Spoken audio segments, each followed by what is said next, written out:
For more than a century, the lives of the Windsors have enthralled the nation, mesmerized the press, and inspired some of the most popular films and dramas of recent decades.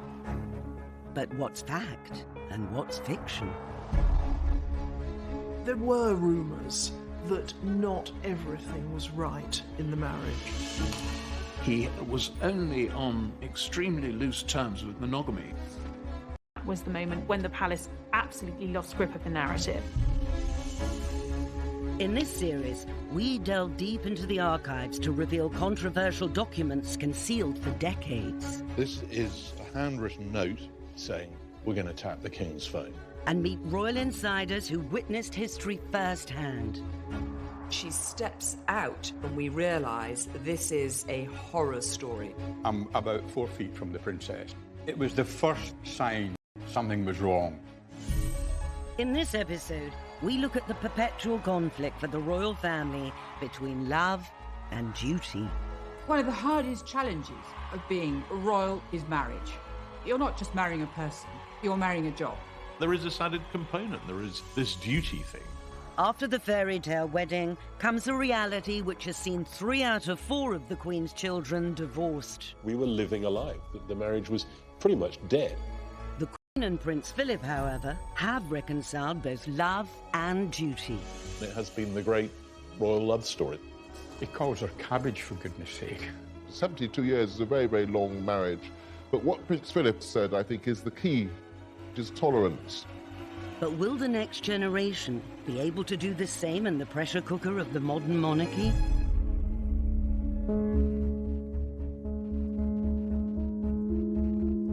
The fact that I fell in love with Meghan so incredibly quickly was a sort of confirmation to me that everything, all the stars were aligned, everything was just perfect. It was this beautiful woman just sort of literally tripped and fell into my life. I fell into her life. Meghan and Harry are an incredibly tactile couple. There's a lovely chemistry between them, and without a doubt it has increased Harry and Meghan's popularity. You know, they suddenly seem more real than royal. Love has never seemed more important to the royal family's popularity, but it's only part of the picture. I know the fact that she'll be unbelievably good at the job part of it as well is obviously a huge relief to me, because she'll be able to deal with everything else that comes with it. I really believe that William and Harry have learnt a lot of lessons from watching their parents' marriage. Diana told William and Harry to marry. William is completely devoted to Kate. They're clearly very much in love. They make a great team. I mean, the big difference was that William knew Kate before they married one another. They were at university together. They shared a house together as flatmates before they started going out, so there was a long courtship. And I think that she'd been sort of inducted into the family and knew what she was getting into. Harry's marriage to Meghan was more of a whirlwind affair. Here is Prince Harry. He's married an American, he's married a divorcee, and without a doubt this has been a very fast-moving royal romance. Yes, behind the scenes there were some questions being asked, just to make sure that Harry was sure, because of course, you know, divorce is something that has tainted the House of Windsor. The spectre of divorce has been hanging over the Windsor dynasty since 1936, when Edward VIII chose love over duty and abdicated rather than give up Wallis Simpson.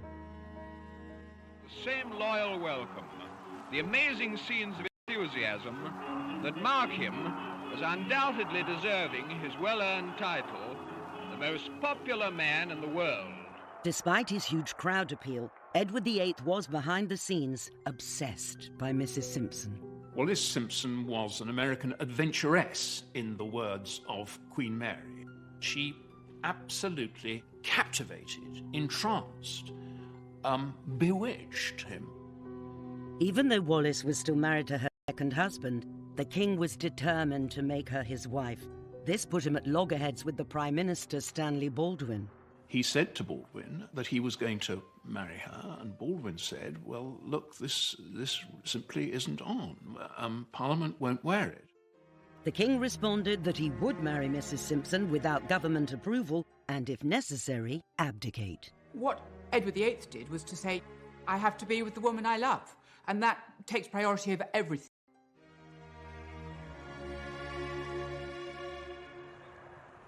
Royal biographer Robert Hardman has spent his career examining the decisions the royal family make. His investigations at the National Archives at Kew have uncovered secrets about the abdication kept under wraps for over 80 years. Everyone from the Prime Minister down was extremely worried about the state of the King's mind, which way he was going to go. This is an extraordinary document from a senior Home Office official to the head of the Post Office saying, we're going to tap the King's phone. You will arrange for the interception of telephone communications between Fort Belvedere, certain addresses in London, and the continent of Europe. This is effectively saying, yes, he is, because we feel it's in the national interest.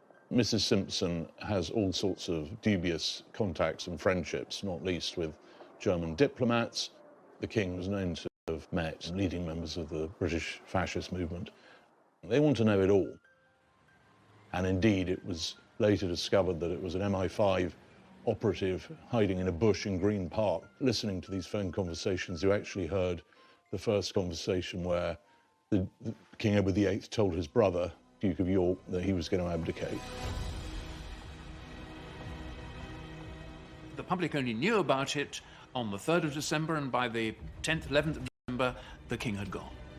On the 12th of December, his brother was proclaimed George VI, and Edward left the country. He married Wallis in France in 1937. None of his family attended the wedding. Putting love over duty had changed the course of British history. None of them had been prepared for this. They'd been prepared for a life of living in a country house with horses and dogs, and that's basically what young Elizabeth wanted to do. That's what she was prepared for. She wanted to be a country lady. Just a decade later, the girl who had hoped to live a quiet life in the country had fallen in love, and the palace thought her choice, Prince Philip of Greece, was also unsuitable. There was this strand of British establishment thinking that he was a slightly dangerous outsider from a foreign royal house. The Greek royal family had been imported from Denmark, and so Prince Philip is not actually Greek at all. He has quite a lot of German and Russian blood in him. When he was just a baby, Philip's family went to live as impoverished exiles in Paris, and soon after, the Greek royal family were deposed. He was very much a man who had to make his own way in life. He said to me once that his mother was ill and his father was away, so he said, I had to get on with it. And get on with it he did. Luckily for Philip, he was rescued by his extended family. His mother's brother, Louis Mountbatten, helped transform Philip's fortunes by encouraging him to join the Royal Navy. He'd come up through this school of hard knocks, and he'd been very successful. He was good-looking, he was extremely attractive to women, and he caught the eye of Princess Elizabeth at Dartmouth. And Philip was a naval cadet, and he impressed the girls. He jumped over a tennis net, and then as the royal yacht was leaving, he went behind it in a rowing boat. 13-year-old Elizabeth fell in love with Philip at Dartmouth Naval College. But her mother was less enamored. Queen Mother would have much preferred her to marry a Grenadier Guard, and indeed spent quite a lot of time putting Grenadier Guards in her path. After the Queen Mother saw him as a Hunnish Junker with all sorts of very embarrassing Nazi relations. But the determined princess saw something in the dashing young naval officer and remained resolute. She was still very young, and so the king took them all off to South Africa on the African tour. George VI had agreed they could marry as long as his daughter waited until they came back to announce her engagement. One of the most welcome features of the royal train which transported the family across South Africa was the post office carriage with its telephone exchange. A vital lifeline to Philip. She was strikingly in love with him and made it clear. He certainly saw the advantages of marrying into the House of Windsor. Somebody described him as a big dog wanting a basket. The Queen's was a love match which endured, but fast forward a generation and her son felt impelled to sacrifice love on the altar of duty. What I do remember is, as the weeks passed, Diana became thinner and thinner and thinner. By the time they walked up the aisle, the relationship was in a very, very bad way.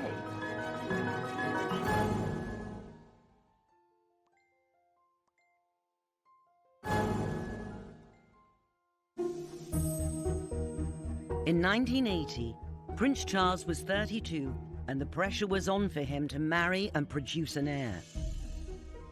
In a way, it was the last marriage played out by old royal rules, that the Prince of Wales had to find a suitable bride, a young, aristocratic, virgin bride. And of course, Diana Spencer ticked all these boxes. Everybody loved her. She was funny, she was uncomplicated, but the reality was actually rather different. It was the most curious engagement, really. They didn't know one another. Diana was taken out of her lovely flat which she shared with bubbly girls, and she was given a suite of rooms at Buckingham Palace. And the perfect girl Charles thought he was falling in love with was much darker and was much more moody. And by the time they walked up the aisle, the relationship was in a very, very bad way. An interview filmed on the eve of the wedding exposes the state of their relationship. What sort of reactions have you encountered to your marriage? Oh, the most overwhelming and touching reactions as far as we've been concerned. There's your vows. That's the most personal moment. And hardly any sort of eye contact. Is it going to be that for you, even though you know the eyes of the world are watching you at that very important moment? Well, I hope so, yes. I don't know about... People often say, why did Charles not marry Camilla when he had the opportunity? When they first met, when they were young, both were single. But Camilla was in love with Andrew Parker Bowles. Charles, I think, fell very much in love with her. But actually, he didn't ask her to marry him. But I don't know that she would have accepted if he had done. Charles always said that when he married, he would marry with his head and not his heart. And that, I think, was a hangover from the lesson learnt from Edward's abdication. It could not be a passion that swept him away. I suspect they quite quickly found that they weren't ideally suited to each other, but unfortunately the world had fallen in love with her.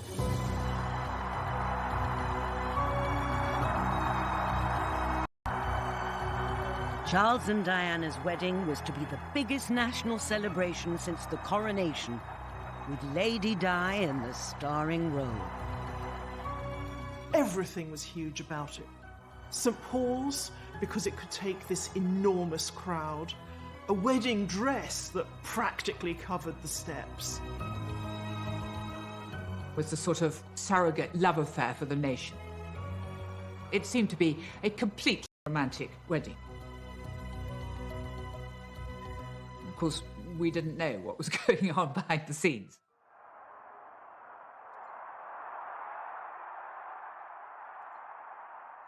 Prince Charles's goddaughter, India Hicks, was one of the 5 bridesmaids and witnessed the feverish speculation surrounding the wedding dress.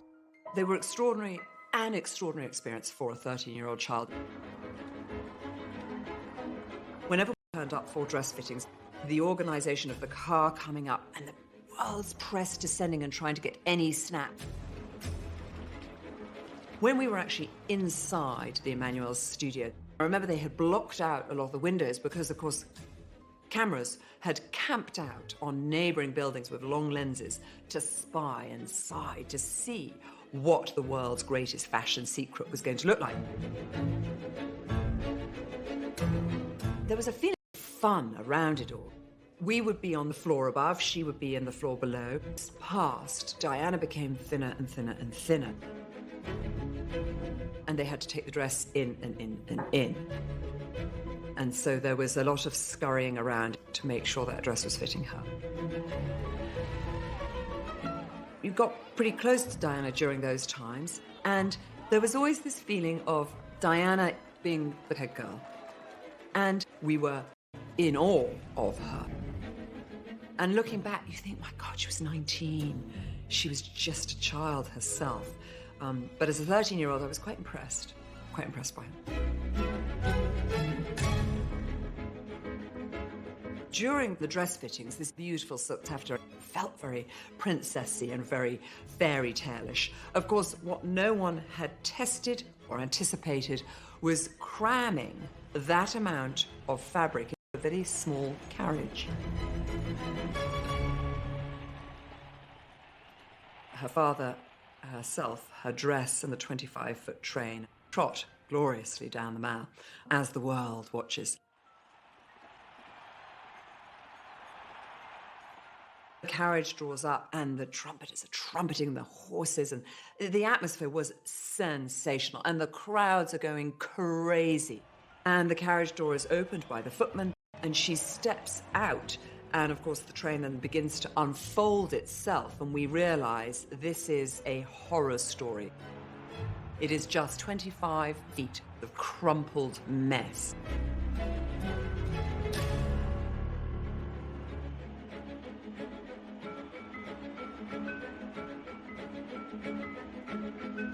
And so Sarah Armstrong-Jones and I just set to work, and really all you see of me is my bottom in the air. I'm bending down trying to undo this.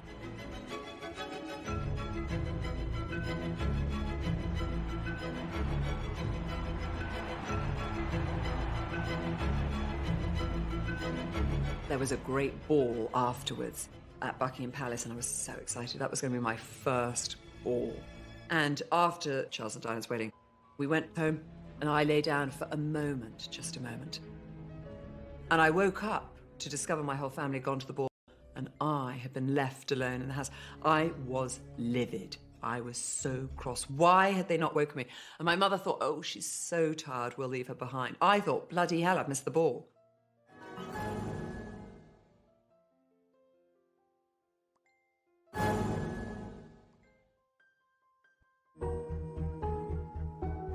In contrast to the extravagance of Charles and Diana's wedding, when Elizabeth and Philip got married in 1947, people felt that they hadn't had the rewards that they should have got as a result of victory. And all of a sudden, this great event took place, the marriage of the future Queen of England. And it was, as Churchill said, a great flash of colour in a period of grim, grey, dark, gloomy austerity.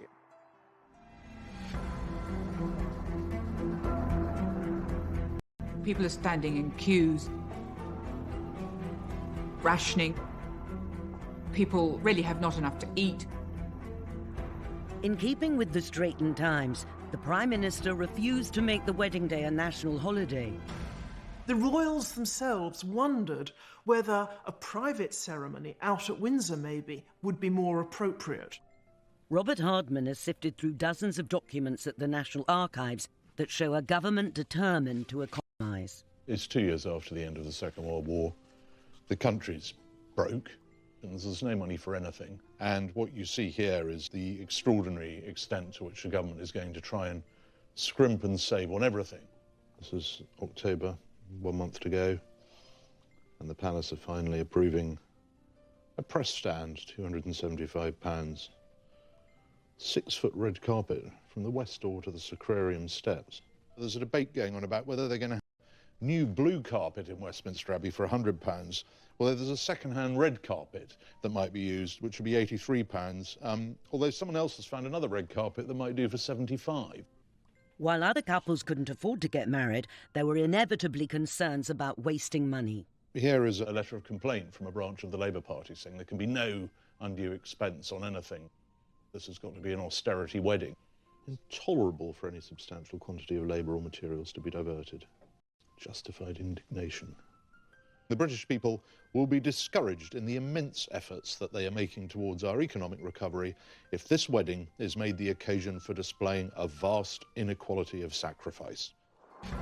But in the end, the public didn't have the appetite for a wedding done on the cheap, and they wanted to play a part in making it a day to remember.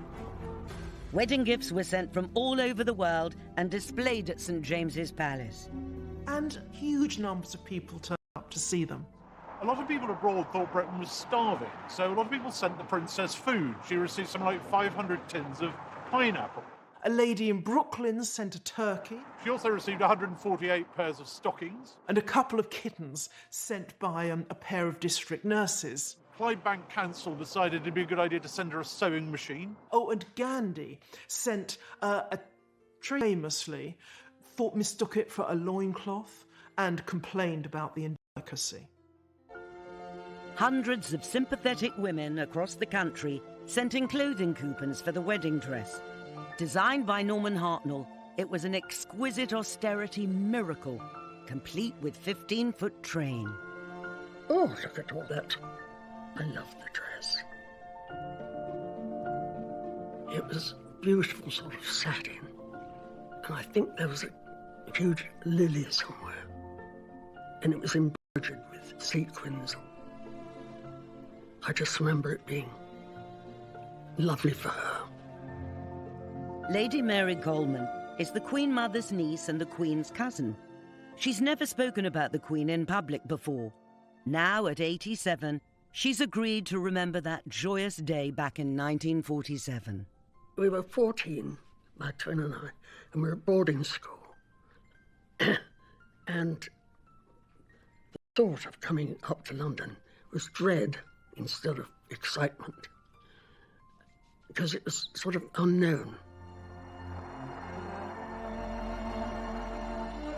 I remember the whole thing, the crowds, they were just so enthusiastic. You just gasped when you saw them all waving their flags. And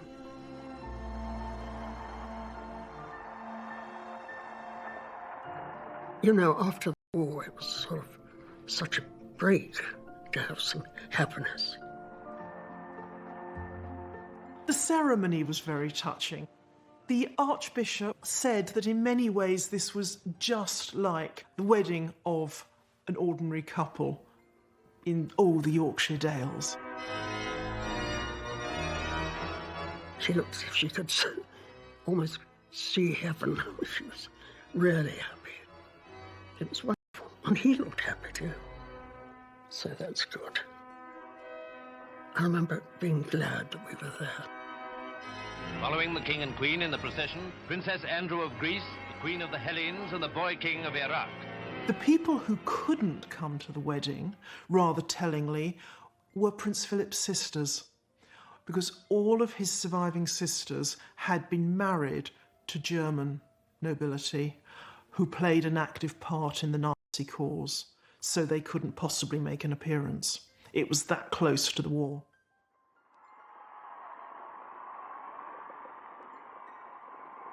There was a great feeling of euphoria suddenly, a release of tension, a feeling that things could only get better.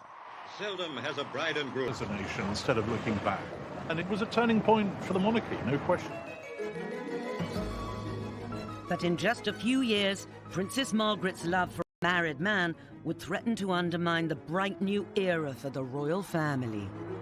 People were very shocked. They felt he'd taken advantage. The Queen's private secretary said to Townsend, "You must be either mad or bad."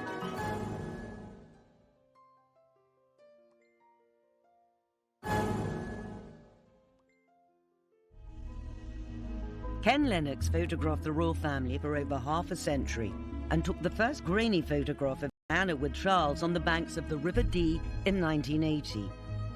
He got to know Lady Di trying to capture her on camera outside her Earl's Court flat. I couldn't give away photographs of the royal family before Diana came on the scene. When Diana came along, all that exploded. Ken was to photograph the princess for the rest of her life. This is the honeymoon photo call.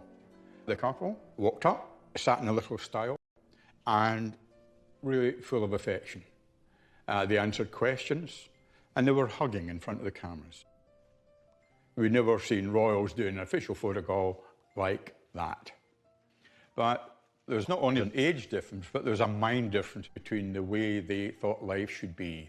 Prince Charles worried about so many things, and Diana was young and wanted to have a young woman's life, and I think Charles found that quite difficult. I think that Diana was genuinely in love with Prince Charles at the beginning, but Prince Charles didn't respond. I think they were incompatible characters, was the basic problem. Ken was part of the Royal Press Pack for their first overseas tour of Australia and New Zealand in 1983. Before Diana got on the scene, it was Prince Charles was the most photographable royal. He was Action Man, and there was choruses of girls crying out for him. I felt sorry for Charles now, because no one wanted to see him. This time, Charles would work one side of the street and Diana the other, and Charles, they would just say to him, "Sir, can you get your wife to come over here?" And from being Mr. Popular to Mr. "Please, can you bring your wife over here?" was not a happy situation for him.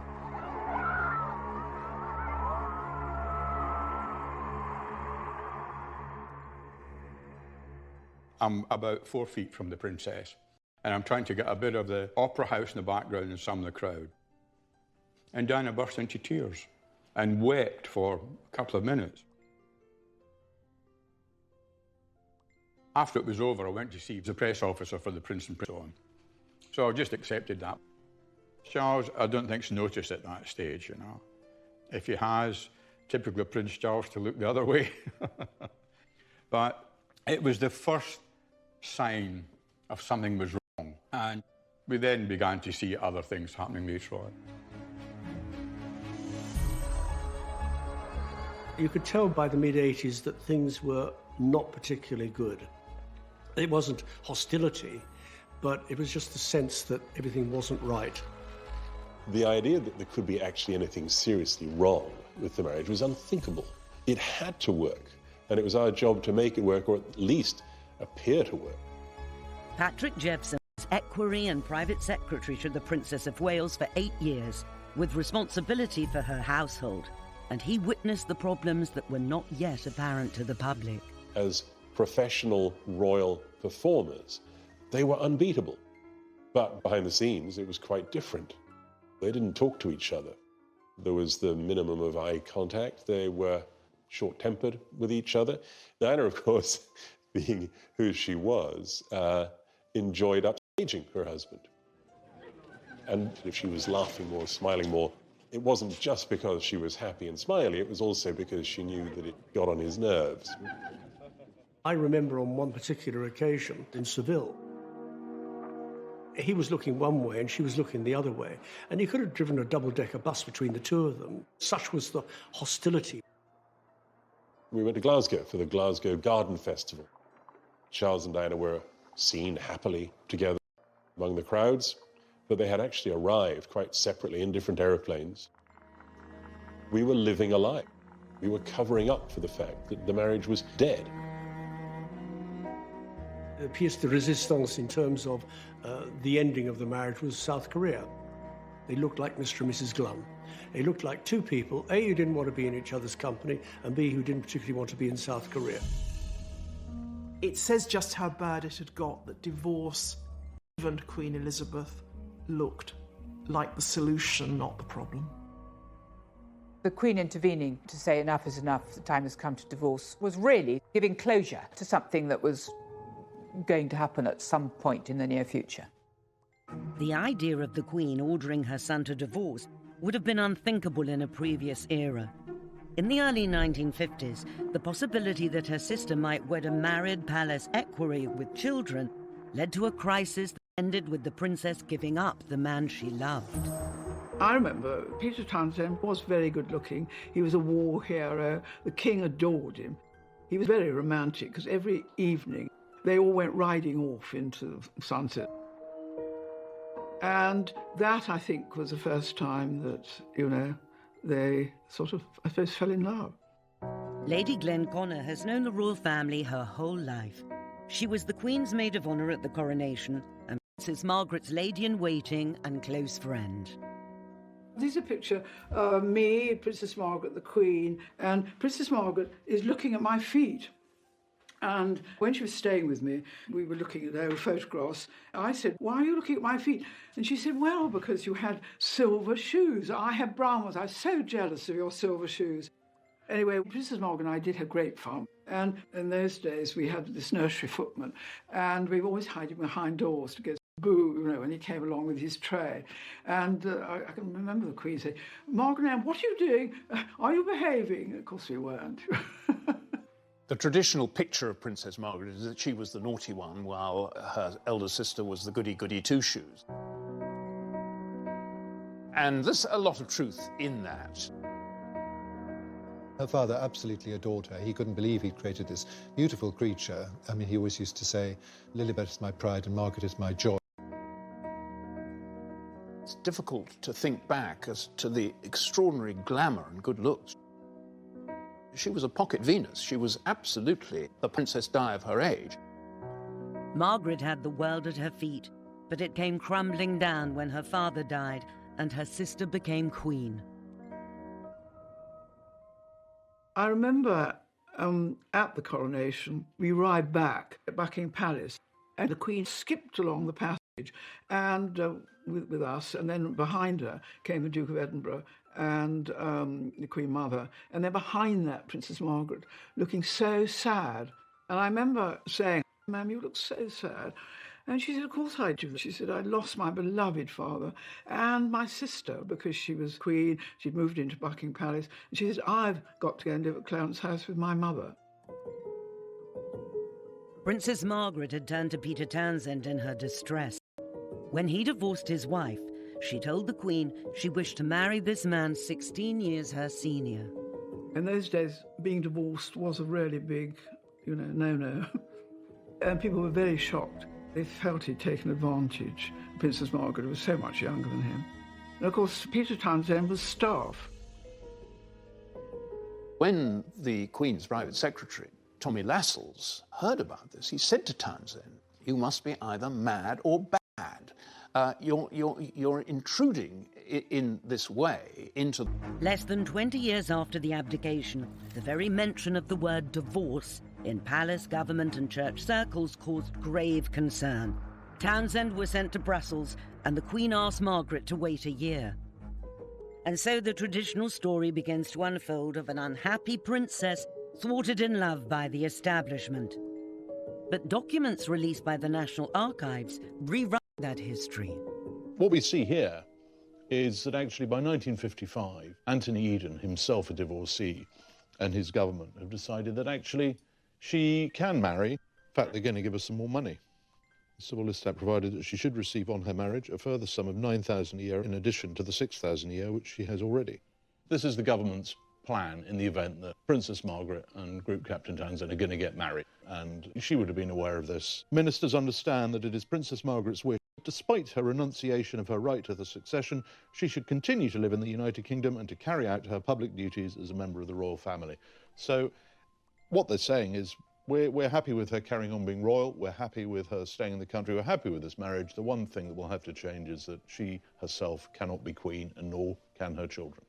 Life would really not have changed very dramatically at all for Princess Margaret. But what we do know from other correspondence in this file, including a remarkable letter from the princess herself, is that it wasn't a sort of crazy love affair by this stage. This is the princess writing to the Prime Minister. It's a very honest letter. It's really rather touching. She's saying, "I'm not going to see him during this time, but in October I shall be returning to London, and he will then be taking his annual leave. And only really then can I make up my mind." She says here, "It's only by seeing him in this way that I feel I can properly decide whether I can marry him or not." I think inevitably here's a young woman who was initially head over heels in love with this man, but possibly after all this time now, having had all these people poring over her relationship, maybe it's started to rub off. Maybe she's started to think, you know what, I'll think again. Within a couple of months, the couple would have made up their mind, and the princess issued her famous statement, say, mindful of the teachings of the church. She's not going to go ahead with it. It doesn't happen. Some people's absence makes the heart grow fonder, but I think it does make you think exactly what you're going to give up. I think during the wait, she started to enjoy herself again. Her friends rallied round. I think, personally, if the king had lived, she would have married somebody more suitable. And I did once ask Princess Margaret about her set. Among all of them, who would you might have married? And she said, Sonny Bamford. more suitable. She would have had a palace, of course. The demands of the crown would not only pit sister against sister, but husband against wife. He wasn't even allowed to call his children by his own name. He became emasculated. Really sounds as though it threw him into something like a depression.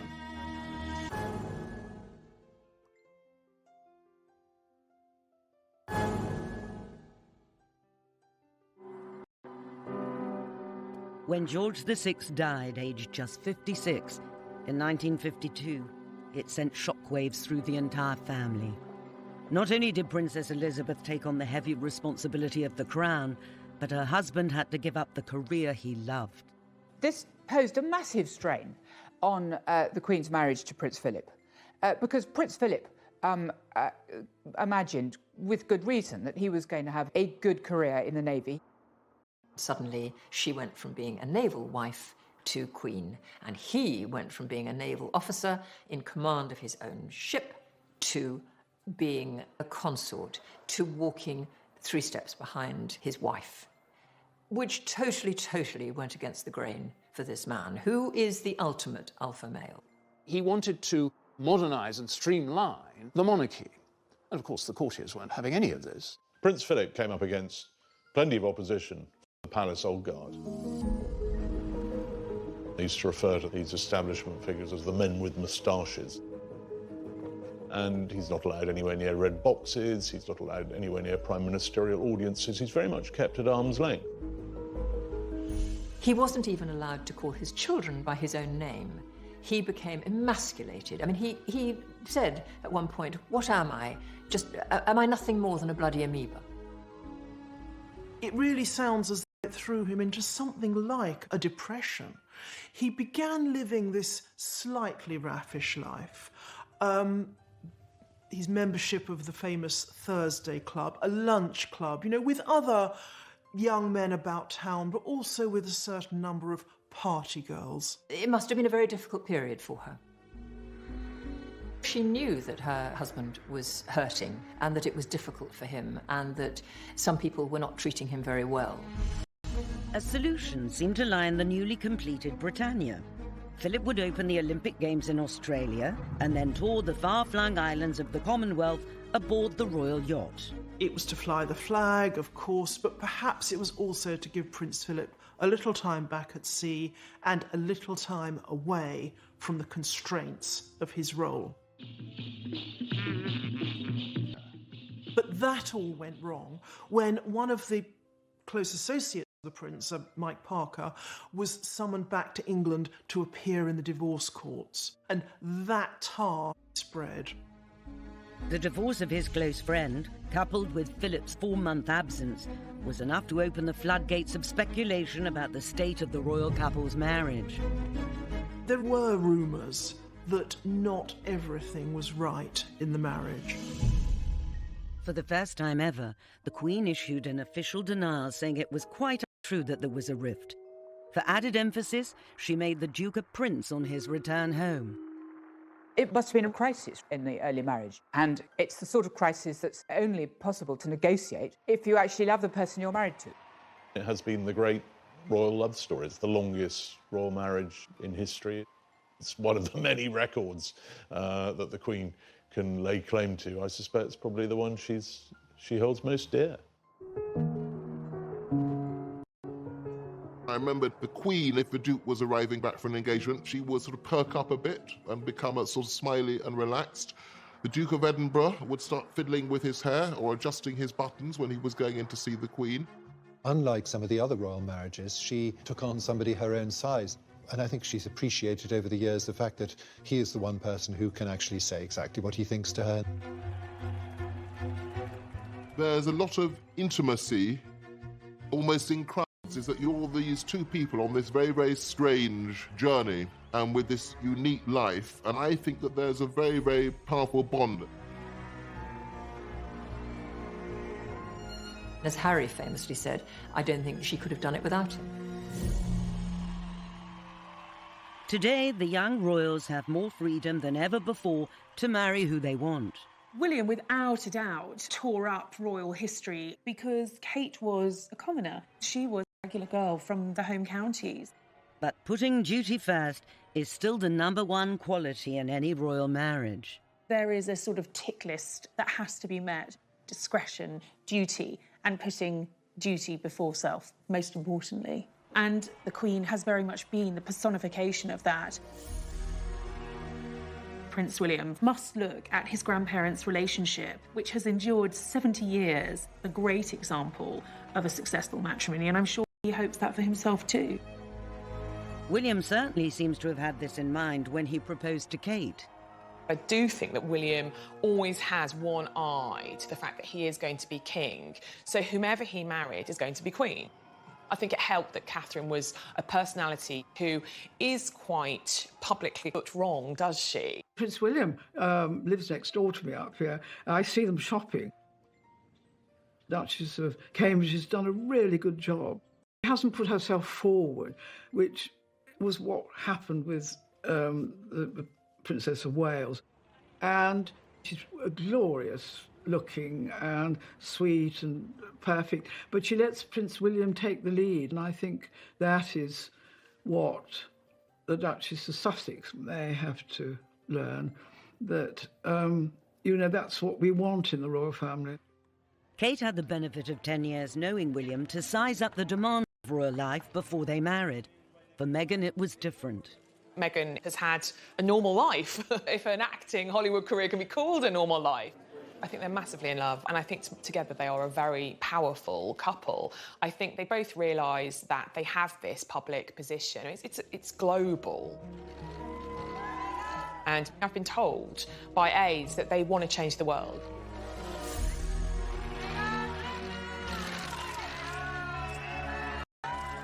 I think the challenges for the Sussexes will be balancing that sense of duty and the life they want as private people, as a family. Like the Queen, both William and Harry have chosen partners who are their equals. Women they love, but who share their vision for a relevant monarchy that's a positive force in the world. But the challenge remains. Will they be able to live with the conflicting demands of love and duty? Only time will tell. Next time, another difficult marriage between the royal family and the press. Stay there! Stay there! Meghan felt from an early stage that the British press was out to get her. Suddenly she thought, this is a lie. She had no sense of self-preservation, let alone decorum. They said they'd pictures, and I agreed to pay close to £1 million.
she'd been sort of inducted into the family and knew what she was getting into. Harry's marriage to Meghan was more of a whirlwind affair. Here is Prince Harry. He's married an American, he's married a divorcee, and without a doubt, this has been a very fast-moving royal romance. Yes, behind the scenes, there were some questions being asked, just to make sure that Harry was sure, because, of course, divorce is something that has tainted the House of Windsor. The spectre of divorce has been hanging over the Windsor dynasty since 1936, when Edward VIII chose love over duty and abdicated rather than give up Wallace Simpson. The same loyal welcome, the amazing scenes of enthusiasm that mark him as undoubtedly deserving his well-earned title, the most popular man in the world. Despite his huge crowd appeal, Edward VIII was behind the scenes obsessed by Mrs. Simpson. Wallis Simpson was an American adventuress, in the words of Queen Mary. She absolutely captivated